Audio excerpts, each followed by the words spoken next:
Hello everyone, welcome back to my game zone and for another episode dunking into subject. Cheers. No biscuits today, I'm afraid, because I don't want to be eating while I do this video, because I was going to do this video was going to be about Microsoft's relationship with EA and where I think that could be going, and have Sony throw a spanner in the works, as I mentioned in my Gamescom reaction video. But something came to my attention last night that feels needs addressing more urgently. And the incident in question is, as you can guess from the title, is about online abuse, and particularly women being abused online, and my opinion on where the role of women in gaming throughout, I think is going to go. Now, the incident in question that brought this up is from a prolific Call of Duty player. I hope I'm pronouncing this right. Jenny Hanover. I hope I'm pronouncing that right. Forgive me if I'm wrong. But yeah, she's a prolific Call of Duty player on the Xbox 360, and she has a website and her own Twitter thing, which I'll try and put a link in on the description. But yeah, like I said, she's a keen, very much prolific Call of Duty player on the Xbox 360, and of course, like most Call of Duty players, and well, pretty much nearly all Call of Duty players, they will play online most of the time. And an instance came on that she flagged up on their website about there's something that happened on July 26 when she was playing on it, about abuse that she was getting during a gaming session. And she was getting the usual, the usual misogynist, insults that you hear about all the time. And I've quoted some here, such as this person asking her, "Are you on your period? Are you fat or a lesbian?" And why women shouldn't drive? Well, because you don't need a license to get from the highway to the kitchen. Stupid things like that, you know. But Jenny, to give her credit, she just it all rolled off, off a duck's back to her. But then after the gaming session, this person continued messaging her, and Jenny replied, said that you're digging yourself into a hole, right? This is where things get really serious now, right? This person then replied back to her with a video message, and to which he said, and I quote, "I'm going to impregnate you," and sorry, it's pretty vile really, but I'll try again. It says, and I quote, "I'm going to impregnate you with triplets and make you have a very late-term abortion, strict mental abuse, ha ha ha ha." And how does that make you feel when you hear about that? Does it make you feel disgusted? At the very least, it makes you feel very uncomfortable. And if it doesn't, then I'm sorry, but I don't want to know you, because that is sick. It is utterly, utterly sick, right? It crosses the line so much there, in my opinion. It's one thing to throw out, because games like Call of Duty and that, they're very competitive games, right? It's very easy to just throw out, the usual, throw out the usual insults, "Oh, you stupid bitch," or things like that. It's very easy to do that when you're in a very competitive game. It's another thing entirely to actually go out your way to send that person a video message with your voice, giving you a threat like that, And Jenny, as you might imagine, reported this, right? And this is another issue on top of it that I want to address. And Jenny, as you might imagine, reported this through, I believe, through Call of Duty's report system, or Xbox 360 system, I believe, through Xbox Live. And she just left it at that. She just thought, with a link to the message and that kind of thing, and all there and that. So she just left it at that, presumably, or just presuming that that'll be the end of the matter. But about 2 weeks later, I believe, in from the notes I've written down, in about August 10th, I believe, she was quite surprised to find on the Call of Duty Elite online service, to find that that gamer was still online, was still active. And this person had put in about, at this point, about 572 hours altogether in Call of Duty. So this is a person who's, spends ages on the game and that. So this is not, and I believe this person's been, I mean, correct me if I'm wrong, but I believe this person, from what I've heard and read about, is that this person's been an Xbox Live game for the best part of 10 years. So this is no kid doing this. I mean, why would it be a kid with some of the things they're saying, so it's a grown-up, who you think would have shred of decency about him. So, she was surprised to find that he was still active. So, as you'd imagine, she went through the usual channels and went through Twitter to try and get in touch with Xbox customer services and that, to flag this up, to say, why hasn't this person been banned? As you quite right, as you'd imagine you would. But this is where things started getting ridiculous, and why, I mean, before I say this, right, if this was Nintendo, or if this was Sony or Apple, I would be doing the exact same video, having a right go at them, right, because this is a bigger issue altogether than just, raising your flag to one bloody company. This is a completely different thing altogether. But this is why I lose, have no shred of respect for Microsoft, and I don't trust them as a company, right, and I would never, ever put my money down on any of their products, right. They just came out and saying that, oh, file a complaint, or we won't comment on specific cases, right, and all Jenny was asking was, why does this person have to give me such a, a threat, a rape threat like that, right? She shouldn't be flagging up about 2 weeks later on Twitter and trying to get through to Microsoft and Xbox customer services about trying to, make sure action gets done. Because if this person's been putting in, nearly 600 hours, right, how many times has he done that with other people? I mean, we know it happens. Let's face it, we know it happens that a lot of people, particularly women, get a lot of abuse online. And once again, this is not fanboy baiting, hand on my heart, this isn't. But a lot of it does happen on Xbox Live more than places like on Nintendo and PlayStation Network. And don't come at me with crap that, there's more people on Xbox Live. PlayStation 3's now overtook Xbox 360 in terms of global sales, right? So there's just as many of an install base there. It's sort of crap, right? For some reason, we know my Xbox 360 has a bigger Call of Duty crowd, and for some reason, that seems to bring a very competitive, but equally very abusive crowd. We know it happens.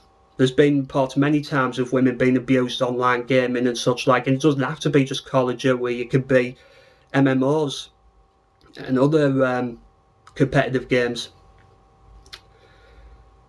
So, after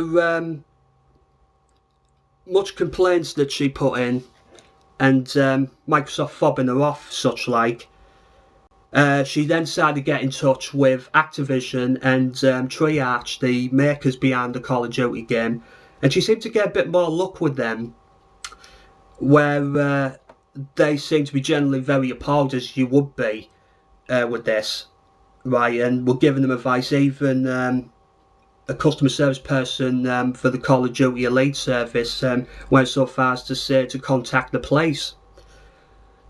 Yeah, call the police, but it's so difficult to do that because of the about being anonymous online and that, it's so hard and that, right? Which is why these report systems are meant to be in there, for a kick-off, you know. So, you know, but at least she was getting some luck.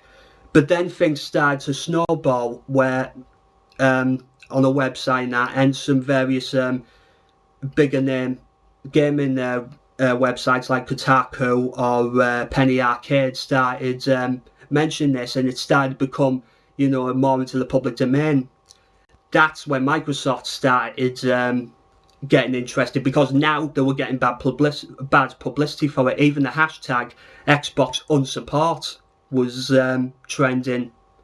So that's when it was starting to hurt them, really starting to hurt them, to the point where they actually contacted Jenny by telephone or through those means, and eventually, finally, that player was banned. But as Jenny points out on her website, saying it's really tore her down and really upset her, which it would. You know, she's a human being after all.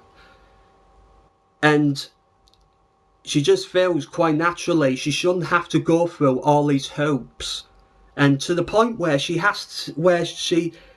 through getting, you know, reactions from some well-known gaming websites, is when it seems like things started to happen. And this is not an isolated incident. She mentioned about an incident that happened to her back in early 2012 when she received an abusive message. And as far as she's aware, up until April this year, that gamer is still online after she reported him. And even Activision went so far as to say that, you know, there's only so much we can do at the moment because of the back catalogue of reporting that they get. Of course, not every report's the same. It could be some people have reported some gamers for just next to nothing, you know, because we're all different and that. Some people are more sensitive to this kind of thing.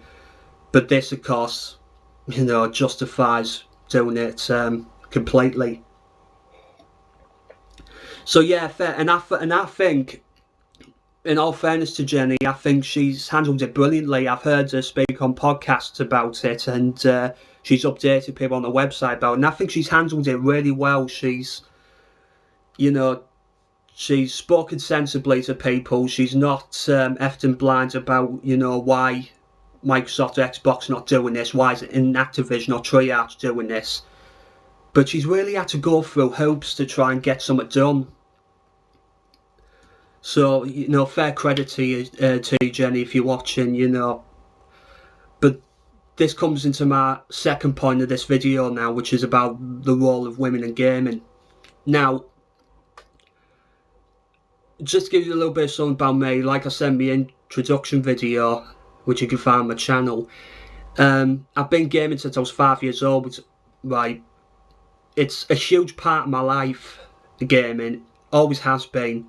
Right, some of my earliest memories of being a gamer, and like many other people my age, about 20, in the mid-20s, I've seen gaming grow so much from games that used to take about 20 minutes to load up, and you saw multicolour screens and that flash up before the game came on, and the games used to be so slow and crap.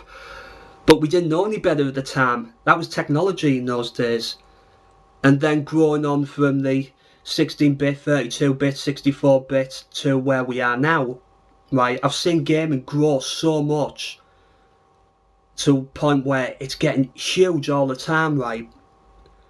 But there's still this perception where, despite recent figures in America said that about 42% of gamers in America are women, right? So women are having a much more bigger presence in the world of gaming altogether, right? Which is great because, you know, women are half the population of the world. So, you know, more power to the gaming industry, you know, in the end of the day. And but there's still this perception about it being, you know, teenage boys in their bedrooms. I mean, granted, I'm not the best looking example with this, but that is the perception. And it doesn't help when, you know, we're all excited about the next generation coming, a lot of us are, right? But it certainly doesn't help when the biggest games that are being marketed are your Call of Duties, your Battlefields, right? Games that involve a lot of killing, right? Now, this isn't an issue about corrupting children, right? But it doesn't help the overall image of the game industry as a whole to the mainstream world, to mainstream media, and the normal man in the street. But this is where women come into it now. Like I say, women are getting a much bigger presence in gaming now, and I don't mean just mean as gamers. I mean as developers. I mean as and as journalists as well. Right? I mean my favourite gaming journalist on IG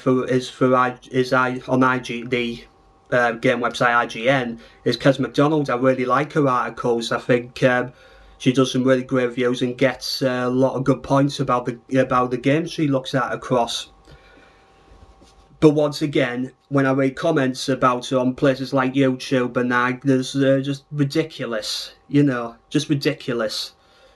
And I just think, what's the point?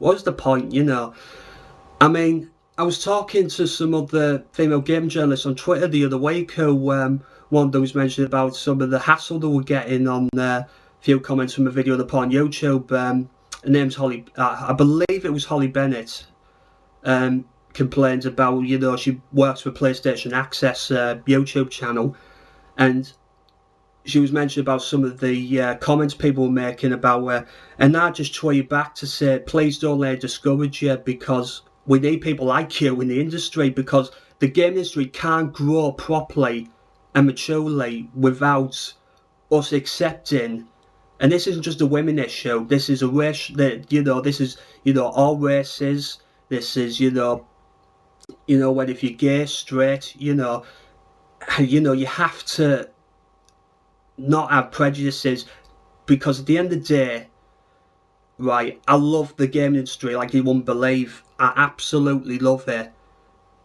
But sometimes I wonder if there are a lot of gamers who just don't have the same passion. They just play one game all year, and they just let their rage out to people on there, I mean, it does get you down at times, and that's why often I don't play online. Right, now, true, I don't hear a lot of this stuff happen on the PlayStation Network as much, and I don't hear horror stories anywhere near as much on the PlayStation Network, but it does happen. But, the people, if there's someone watching this who has something against women being involved in the game industry, if they're saying stuff like they shouldn't be here and that kind of thing, my message to them is, get real. Get absolutely real, because they're here, right? They're growing and they're staying. Because at the end of the day, they're growing up now with and it's only going to get bigger, because we're seeing now, especially with the indie games, we're seeing a wide variety of experiences happening now, and a lot of creativity in that regard. And it becomes a new outlet for people who grew up with games, loving games that they've played, right, that they feel that they can go on and do their own experiences or get involved in the industry in some kind of way. I mean, you look at some of the recent examples of developers. There's a woman at Ubisoft called Jade Raymond, I believe, and she's just helped develop Splinter Cell Blacklist, which has just got decent reviews and is about to come out. And she was heavily involved with the first two Assassin's Creed games. And then there's forgive me, I've forgot her name now, but she works in Naughty Dog, and she's the I believe the main writer of the Uncharted series. Props to that, because the Uncharted franchise is one of my all-time favourites. It's just wonderful, and it's only going to get more when that happens, because they can offer so much, and it avoids the trap of any potential developers of doing something that's deeply misogynist, really, let's face it, Duke Nukem Forever was misogynist, like you wouldn't believe. There's a fine balance between some of that, yeah, it's funny, right, but then there's a part where it gets just a bit too far, and Duke Nukem Forever did go too far, and I think a lot of that was down to a game that had been so beyond date, you know, that maybe jokes that therefore were funny back in early 21st, you know, early 2001 or something like that, just won't, you know, cut it these days. But like I say, you just got to accept it because women in general in the game industry, they can bring so much, and I really mean so much in more ways than one, as developers, as journalists, and as gamers, right? Because there's just, you know, there's plenty of women out there who are actually, you know, hardcore, you know, competitive gamer on things like Call of Duty that they're fucking good at, you know, right? Because at the end of the day, right, we're just using one of these and pressing buttons, right? It's not an athletic issue or something like that, you know, right? It's not about the strengths of men, the strengths of women and such like. It's, you know, you just got to accept it because it's happening, you know. And I didn't want this to be a big, huge rant, but it is something that that I feel strongly about because, like I say, I absolutely love the gaming industry. And if we put off, if things like this continue to happen and then put off, you know, girls and women, you know, from going into, you know, from playing games and that, we're losing a huge audience, you know, and eventually gaming's just gonna regress back into, you know, a big business, but it's still going to be perceived as just a boys thing, you know.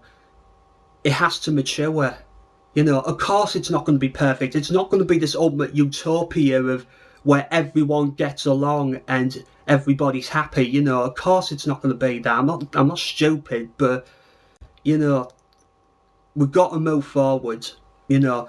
And this is the thing that I try to say to some people, right, is that when you're gaming or you're a journalist or you're a developer, such like if you're involved in the game industry anywhere whatsoever, you're essentially representing the industry, right? And if I went online and I made a comment and made an insult to a female gamer just because she was a woman, right, and then she reports it and it ends up going on some websites and that, right, and it becomes a big story, I essentially, from just my words alone, right, would have put a big negative light on an industry that I absolutely adore, you know. And of course that will never happen with me because I'm not that type of person. So, like I say, I don't know what I'm hoping to achieve with this video. It's just something I want to get off my chest because, like I say, I feel hugely, you know, I feel strongly about it. And like I say, props to you, Jenny, for the way you've handled it, and well done for, you know, getting the necessary action done. But like I say, you shouldn't have had to go through hoops like that. And Microsoft, get your shit together, okay? Right, because your new console's coming, regardless of what it's going to be like or how well it sells, whatever. Just get it together. And the same goes to you, Nintendo and Sony. Get it together, right? Yes, there's a fine balance between just putting a report in, then that's it, you're off, right? It needs to be properly processed. But at the same time, when something like that, where a clear rape threat is put in, that person, bang, gone. Should be like that. Right, that's why these companies have to get it together, right, and come up with a proper, more robust system for things like this. So I think I've covered everything I wanted to cover, but like I say, you know, if you love the industry, please, you know, game sensibly, play game sensibly, enjoy it, That's what we're here for, right? We're here to enjoy games, right? I'm about to, you know, after I've done this, I'm about to go on my PS3 and play Kingdoms of Amalur, you know. I'm want to get lost in a fantasy world because I enjoy it. You know, that's what we're here for. You know. So like I say, I'm sure 100% it's a minority, but they're very loud, aren't they? Right. So like I say, if you see things like that, please flag it up, report, go on Twitter or something, mention it, you know, whatever, do what Jenny did, right? Because the sooner we get these arseholes off, the better we're all going to be. Right, so, you know, I've been going for 25 minutes now. I'm sorry to have, wasted your time a bit. But like I say, you know, it's something I felt passionately about and I just wanted to flag it up. So, yeah, with regards to what I've got coming on my channel soon, I'll try and get the episodes up about Microsoft and EA, and we'll get back to games. I've got my first episode of Tea Time is Niche Time, where if you watch my intro video, it's about where I talk about a game that I felt passed people by or didn't really sell, and it's very underrated. I mean, essentially, you could say Spec Ops: The Line's one of them that I reviewed last week, but this summer I want to do where I mention some more smaller titles or that had not sold that I feel deserve a bit of a mention. So if you could stick for that, then you know I really appreciate it. And if you're not going to share or like any video I've ever done and that, please do it with this one, please. You know, please. And if you subscribe, you know, Bomber, thank you so much. You know, thank you. You know, I really appreciate it. So I'll see you probably on the weekend. I'll probably have up another video. So thanks very much for your time, and carry on gaming. Be lucky.